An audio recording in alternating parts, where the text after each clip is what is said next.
Welcome back to the Productivity Podcast, where I give you a daily productivity tip so you can get the most out of your time, your talent, and your ideas.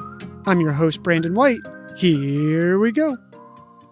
Decisions start from the minute you wake up with, should I get up now or sleep in for 5 more minutes, and quickly move on to what clothes should I wear today, what should I eat for breakfast, what email should I answer first, if you're going to work, what route should I take, what project will my team prioritize next, which candidate am I going to hire, what route am I going to take home, what exercises am I going to do at the gym, should I wait for the machine or do another exercise, what am I going to make or buy for dinner, what show am I going to watch, what book am I going to read, or what podcast am I going to listen to tonight?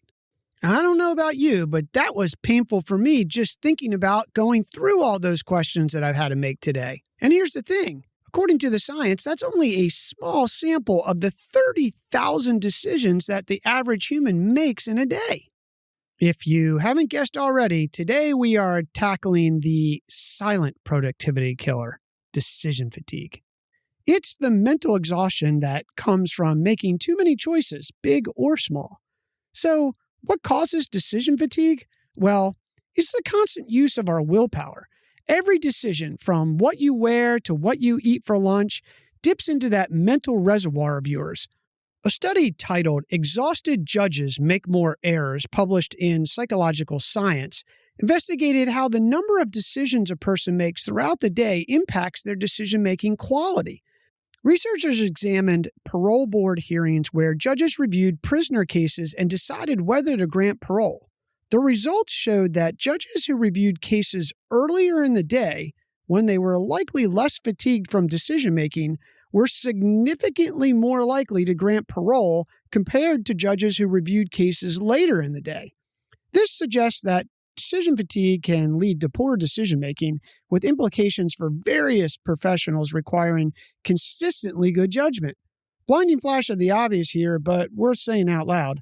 The biggest consequence of decision fatigue is poor decision-making, not to mention, if you've got to go to court, make sure you go in the morning. Bottom line, you make worse choices when you feel spent.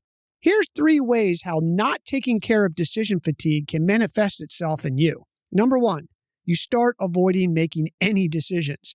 You procrastinate or dodge making a choice until you absolutely have to, or the decision is made for you, which might not be the best decision in the first place.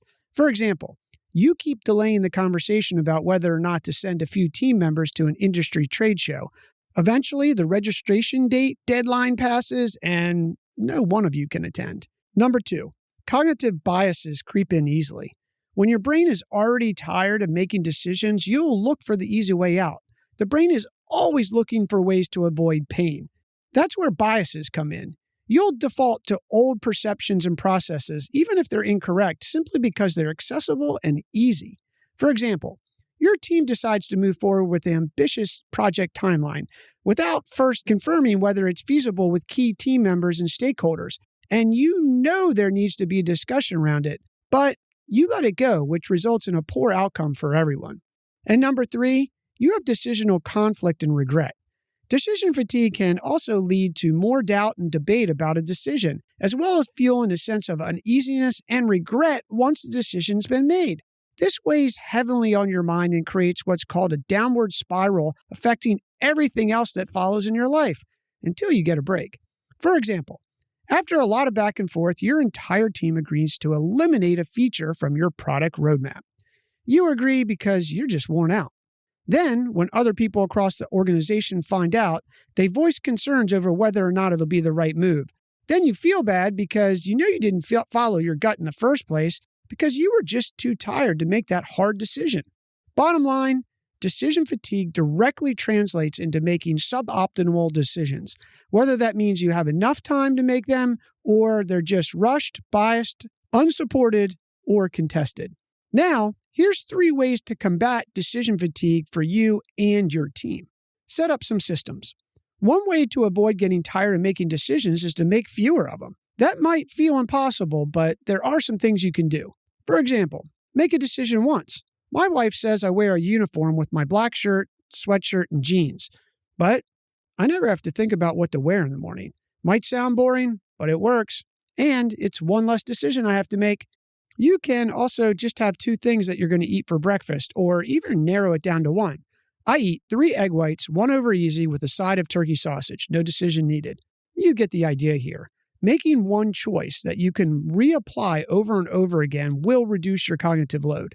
Another thing you can do along these lines is you can create templates. Templates help you avoid feeling daunted and drained by decisions.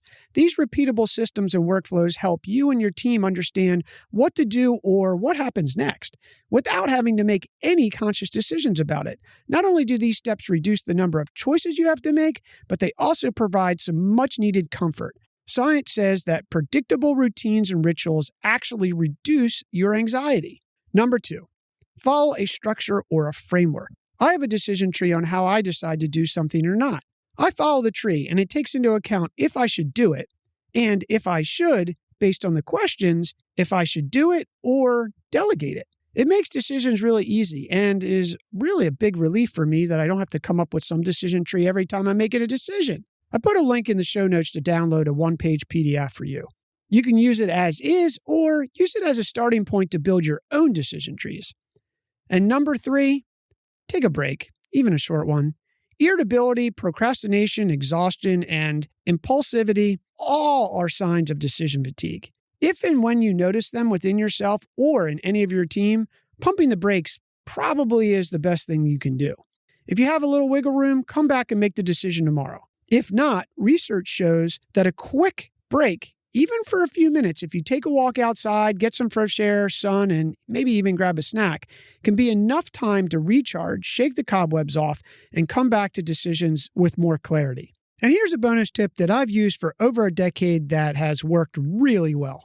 I make all major decisions in the morning when I'm fresh and wide awake. Just having this rule makes it easy because if something major comes up in the afternoon, I tell myself or the other person, I'll make it tomorrow morning unless it's some life or death situation. The key here is recognizing decision fatigue and implementing these tips. By doing so, you'll free up your mental energy for what truly matters. Remember, conquering your day is all about making smart choices, not just making more choices. Your move.